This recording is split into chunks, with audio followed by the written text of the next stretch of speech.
This is Boots to Boots, a show about real stories, real challenges, and real resilience. Whether you're a veteran, an athlete, or someone navigating a major career shift, the truth is at some point, everyone faces an identity crisis. The moment when the role that defined you changes.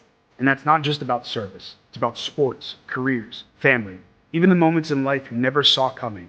Because when your boots change, whether they're combat boots, work boots, wrestling boots, or something else entirely, the road ahead can feel like uncharted territory.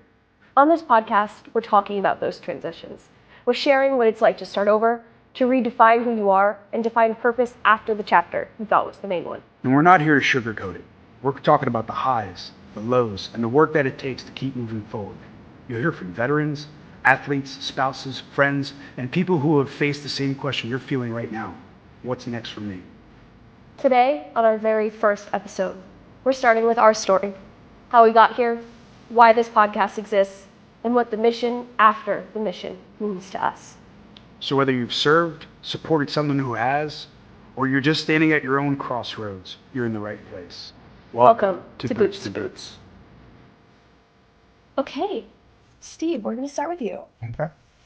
Because I feel like when I brought this podcast idea to you, and anytime I've actually ever in your career wanted you to lean into your military experience and use that as inspiration, you are super hesitant about it. Yeah. And just tell everyone why. I don't know. I feel like my experience is my experience, and I don't know, just kind of how I was raised. And you know that from being around my family for so long now, and just kind of how I am. My business is my business, and I went through what I went through because I wanted to. And I don't know, it's very hard, but now knowing, and like you like to say, it's like my superpower now that I can use. I get that, but at the same time, I also don't want to be that veteran that comes out and is talking about all this time, like, oh, I did this, or like the back of my day kid thing, like kind of in wrestling. Yeah. Where I like to still keep what I went through on my own side of things and like tell you or let people know when I want them to know, if that makes sense. Yeah.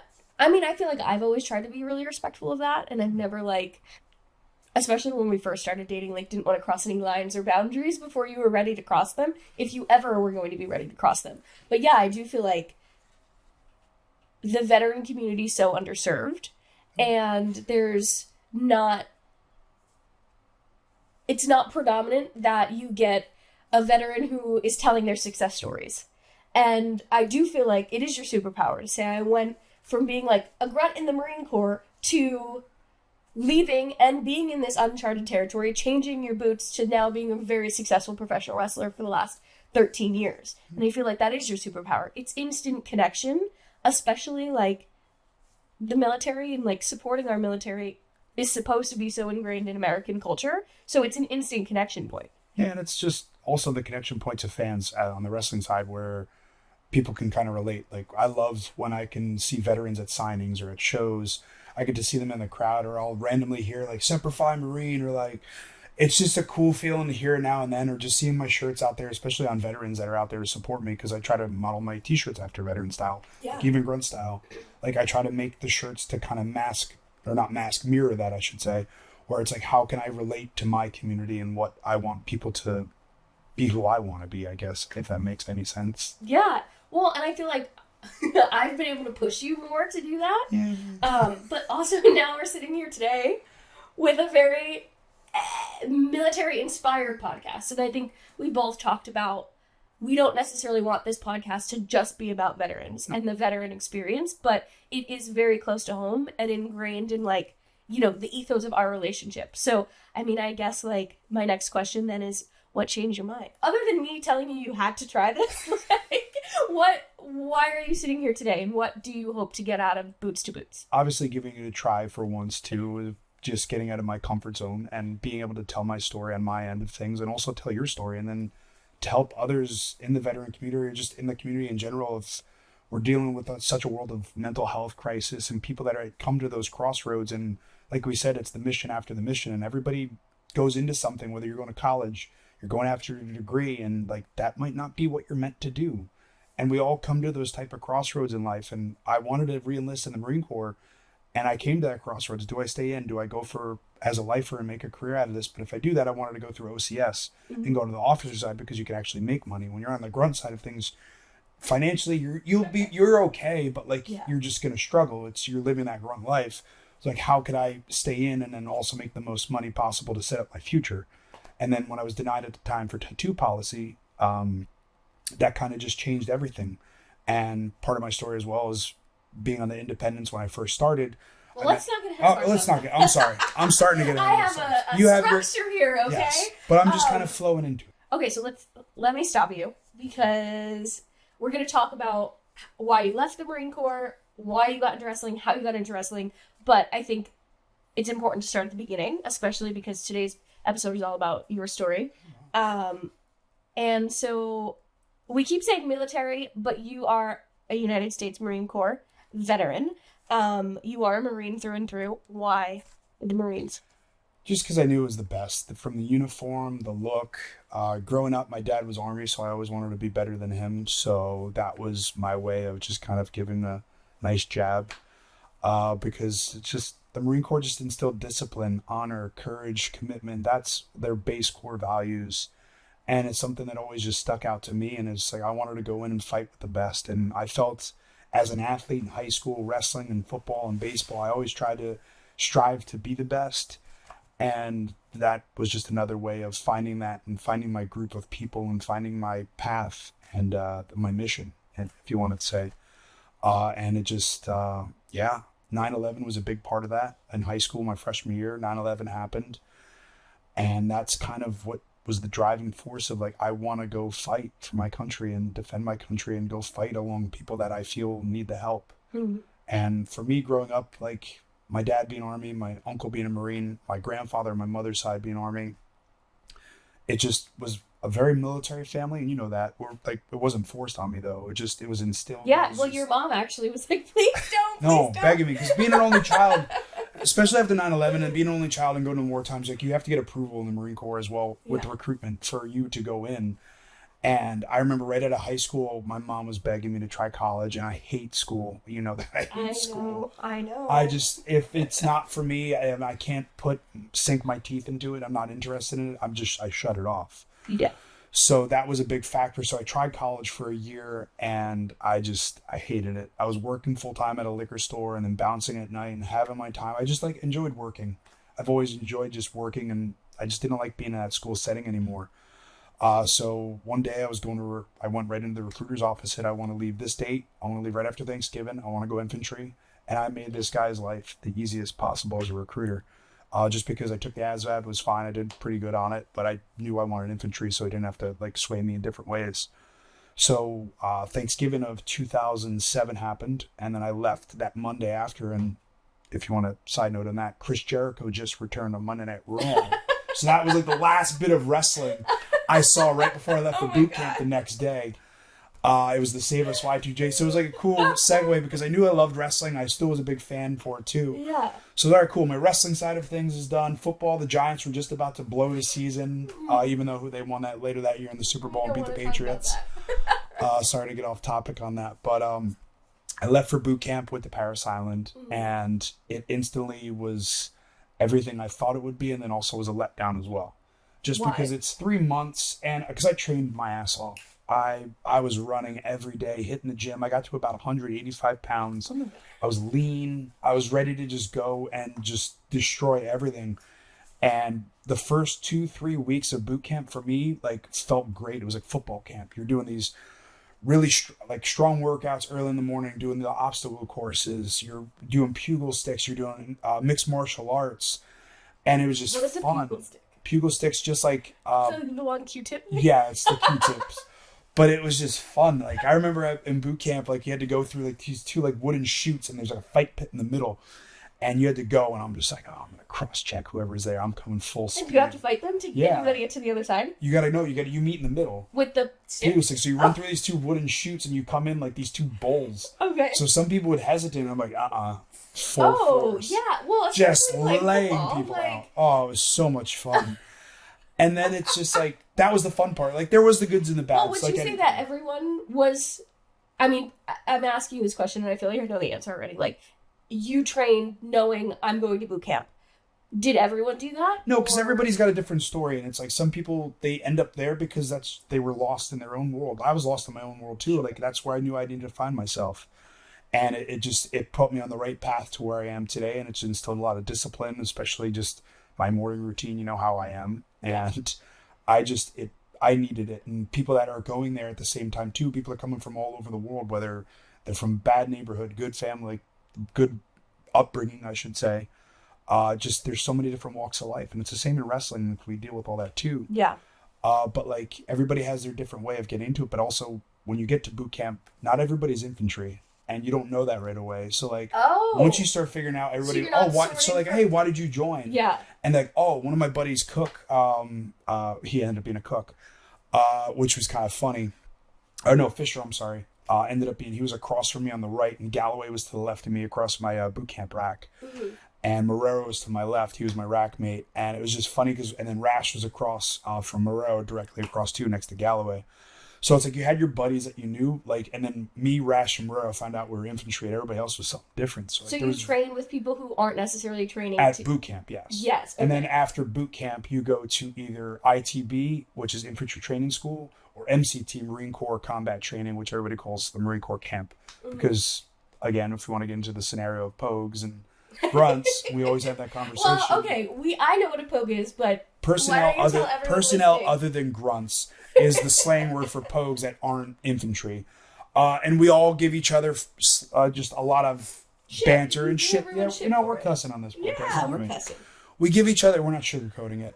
We do give each other shit, but in the end, we all do the same job. It's like, again, in wrestling too. You learn that. I learned what in the Marine Corps, what ends up in the background of the wrestling as well, is like, there are so many parts that go into the production and what happens in the ring for that to happen. And it's the same in the Marine Corps, like with supply, logistics, admin, and like all these people have to be involved to make one thing work and operate.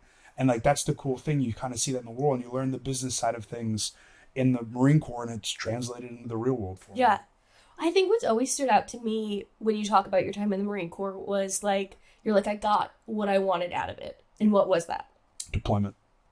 I wanted to fight. I always thought being deployed was what I wanted to do. Even on my first deployment, Stroud and I wanted to cross deck with 2-2, who was taking over our AO in Afghanistan in Helmand Province in 2009. And we got denied because a battalion commander came down. We had a bunch of casualties that deployment.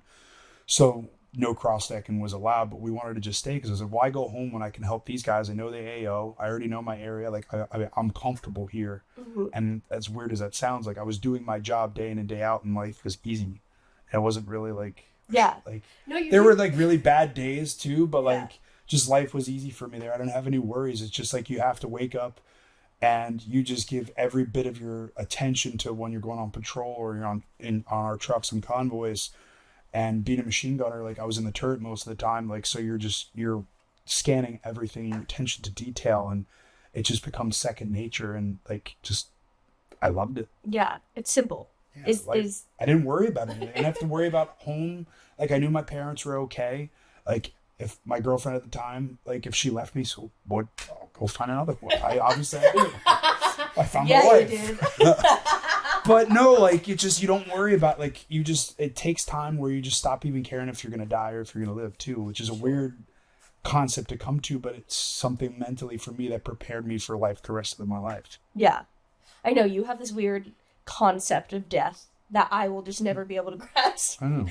And death is like my biggest fear in life. And I'm like, well, like, there has to be something next. What is it? And obviously we will never know, but you were just like, and people die, and it is what it is. And it's always been so crazy to me that your experience is there. Obviously that's something you have to come to terms with. I could not make it back. But then if we fast forward to the end of that first deployment, you did make it back. Yeah. And you're healthy. Yeah. So to side note on that too, I was a machine gunner in the United States Marine Corps, 0331, which is tattooed here on my forearm, or my inner forearm. Your forearm. My forearm. I loved every bit of being a machine gunner. Infantry training school, your first month there, they teach you how to be a basic rifleman, and then the second month they put you to a specialty, whether you can stay as a rifleman or you can go machine gunner, mortarman, tow gunner, or assaultman. And I don't think assaultman or tow gunner are still there anymore as an MOS. I'm not sure. I'd have to get that answer later on.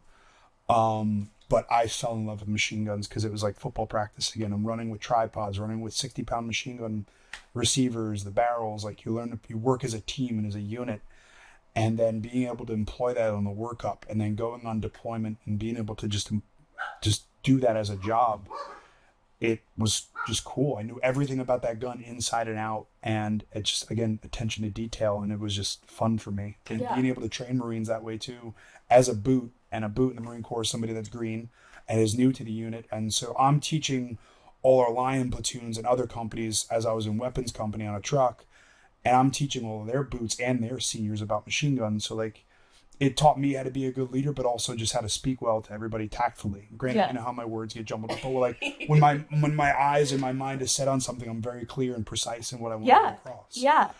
And then that just prepared me for deployment. I had really good leadership. I had a really great chain of command my first deployment. And then when we came home, I got a taste of a little bit different side of the Marine Corps is when I got to go to MGLOC, which is Machine Gun Leaders Course. Mm-hmm. So you didn't, that's okay. I'm sorry to cut you off. Mm-hmm. You deployed for how long?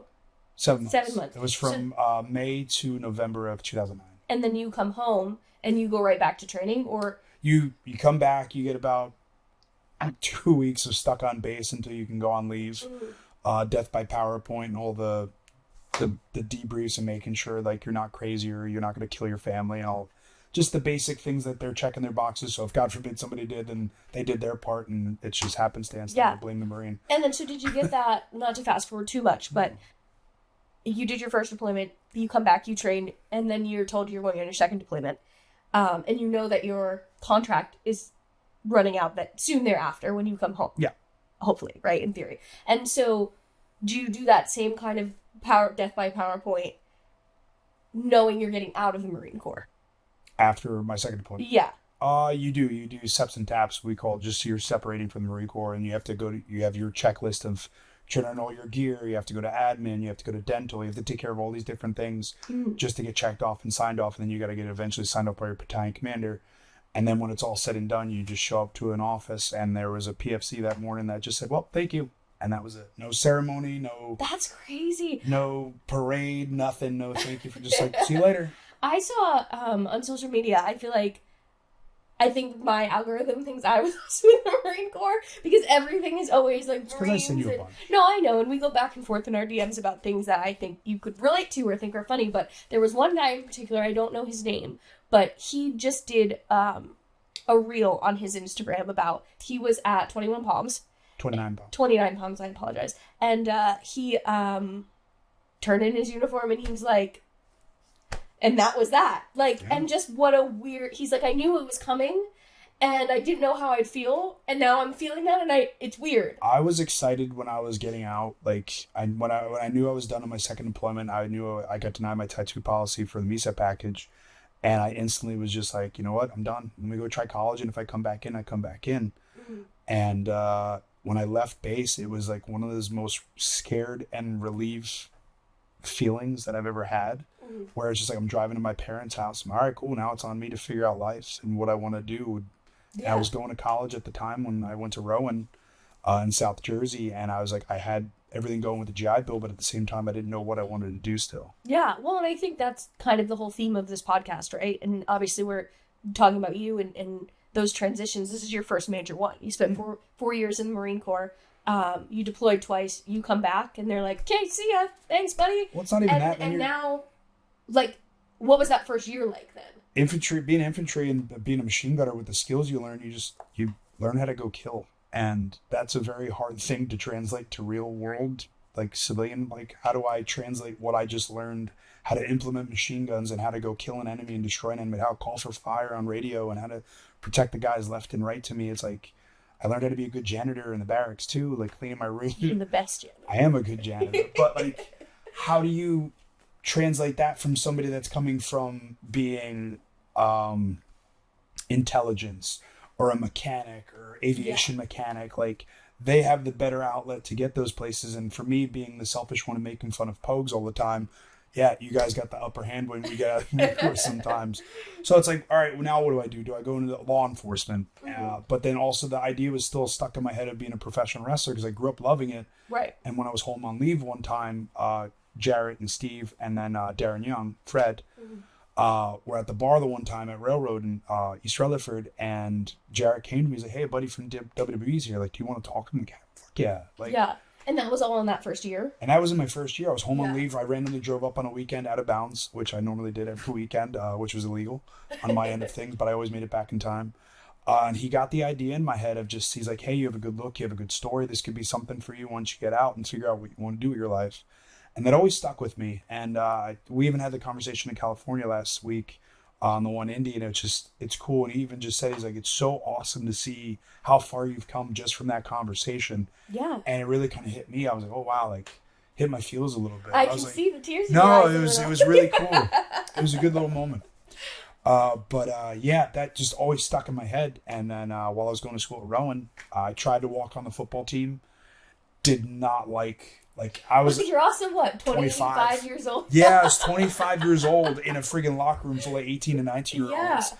And we're doing the spring training and the spring practice. And one kid told me, he's like, "Hey, man, you don't have to go so hard. You don't have to hit the pads." I was like, "Yep, done." But I guess, too, like, that's part of that, Mentality. yes, when you're going into battle, you're in the middle of a war. There's someone shooting at you, and it's your life or theirs. And so I imagine you're also dealing with the ramifications of that now in real life. Yeah. And this was another question I had for later on, but I guess I can ask it now. It's like, now you're 15, almost 20 years removed from when you joined the Marine Corps. Those are things you still carry with you that we deal with in our relationship, where it's like, if there's let's just say it's a plastic bag in the middle of the road, you're not driving over it, you're swerving around it. And so I imagine 20 years later, that's still something you're dealing with. But that first year, it's still at the forefront of your heart and your brain. And so now you're having an 18-year-old kid be like, hey, buddy, take it easy on me. And you're like, I don't know what easy is. Yeah, it's just, you know me, if it's 100% or nothing. Yeah. I can't ever do something half-assed if I'm fully committed to it. And for me, I was just like, yeah, this isn't for me now. Like, I loved football growing up, and like that kid just ruined it for me. I'm like, I remember going to the linebacker coach is like, "Yeah, I can't do this." Yeah. We're planning to use you like pretty predominantly. I'm like, "Yeah, it's not for me, man." And luckily I did do that, because then I found the Monster Factory in South Jersey, and I got into a wrestling ring, and I obviously look where we're at now. Yeah. Like, it just, Loved it. yeah, I fell in love. I became just, not to say natural, but just felt right. And so do you think having that conversation with Fred and being able to go from, "Okay, I'm out of the Marine Corps, this is scary, I don't know what sex for me, I'm having a hard time adjusting and like interacting with people in the way that maybe I normally should," wrestling kind of saved you? Yeah, because it gave me purpose again, and it gave me like the locker room, the camaraderie, like it gave me attention to detail of learning something brand new, like I did when I was learning machine gun, learning how to do proper drill in the Marine Corps, how to step with your off your left foot, how to turn left, how to right face, left face, about face, like it's very attention to detail, and it made it fun for me again when I'm like, "Oh, cool, I'm able to do everything I just did, but now in a wrestling ring, 20 by 20, 18 by 18, however big the rings are." But in wrestling, you're also now going 100%. Yes, because you're not really hurting. Like, you're not hurting. I'm going. You're not. Yes, we're not. You're hurting not the hurting person. the person as maybe you could if you were hitting them as hard as you could. But that's where the attention to detail comes in, with going 100%, but able to back it off though as well by putting so much into your performance. And that's where I put my 100% is in the performance. Yeah. Granted, I love being hit. I love when it's snug and it's realistic, so it suspends that disbelief, and that's our job as professional wrestlers. But I love going out there and being able to walk through the curtain, and I'm just spent. My adrenaline's dumped. It's the most equivalent I can get to being back in a firefight. Mm-hmm. Where it's very similar, and I've had this conversation with EY a bunch, where it's just like you prepare for these 5, 10, 15, 20-minute segments, and it's the same thing getting in a firefight and combat, where you're going out there, and most firefights last 15 to 20 minutes max, unless they draw out that day. But like, they're very quick, and it's over like that. And I'm sure you've dealt with things being on TV or going out there to do a segment, and you're just, "Oh wow, that went a lot quicker than I thought it would." Yeah. And it's very similar. And then you come back, you reset, you say what was good, what was bad, what could have been different, and then you move on to the next town. Yeah. And it's the same thing on combat, where it's just like you're taking that tool, and now I'm implementing into pro wrestling. No, you've always said that to me. You've always said, like, professional wrestling is a hurry up and wait. We're rushing to the airport. We're sitting there waiting for the plane to get there. We're sitting on the plane waiting to get where we're going. We're in our hotel room waiting. And so you always talked about the mindset that the military gave you, the Marine Corps gave you, and being able to relate it to wrestling. So, I mean, it seems like, yeah, being able to transition so quickly was able to save you maybe from the worst year in that transition. But like also I dealt with the civilian side of things, even going to college, like having to deal with like teenagers still that just came out. And here I am at 25 years old with a different life experience compared to a lot of the people and showing up to class. And now I'm the loser up front, raising my hand, asking questions. Hey, how do I do PowerPoint? Because I remember doing everything on note cards still, and like source cards, the note cards, the summary, like how to do that. And now everything's on PowerPoint. Like, I've never done a PowerPoint before. Yeah. And it's only a few years difference. So it's like the crazy thing is like I didn't relate to society. And like even going food shopping with my mom was awkward. Going out in town, like I don't like, how we go to restaurants. I don't like my back tool like to the room. Like I have to see everything. I'm very psychotic that way. But like I'm always alert and aware, and like especially when we go out sometimes, if we go to a bar or anything, like I'll enjoy myself, but no matter what, in the back of my head I'm always on alert, just because you never know when something bad can, and it's an awful way to live at times, but at the same time, like for me, for you, and protecting you and taking care of you as my wife, that's my job. Yeah. So like I don't know. No, I love you for it. And yeah, well, okay, so I think that's where we'll probably head next, though, is that transition. Because everything you're talking about is, like, how you applied what you learned in the Marine Corps to wrestling. And I want to talk more in episode 2 about making those connections in that transition and go deeper into it. Because I think that that's where everyone can relate, is that struggle that you're talking about, that feeling uncomfortable in just existing in civilian life. And yeah, how wrestling maybe saved you from further effects of that. It gave me purpose. Like it gave me a reason to wake up every morning and go to the gym, go to class. At the end of the day, go to wrestling practice and train my ass off and do it all over again. It was the same routine. Yeah. And it's just something that I loved again, and I could sink my teeth into, that I felt was giving back to me while I was also giving to it as well. Yeah, yeah. Well, that's the whole purpose of this podcast, right? It's all about taking off that one set of boots. For you, it was combat boots, and putting on the next pair, and those were your wrestling boots. And so I think that was, for me, the whole concept of this was you were my inspiration in my Thanks. Concept of this was you took off these boots and you put on the next one. And so I want to next week talk more about when you put on the wrestling boots. Good. Well, subscribe, leave a comment, review, share, and we'll be talking to you. We'll be talking to you. Thanks. Thank you for listening. Thank you for watching. Please like, subscribe, and listen wherever you get your podcasts. This is Boots to Boots. We'll be talking to you. Addy, soldier. It's Marine.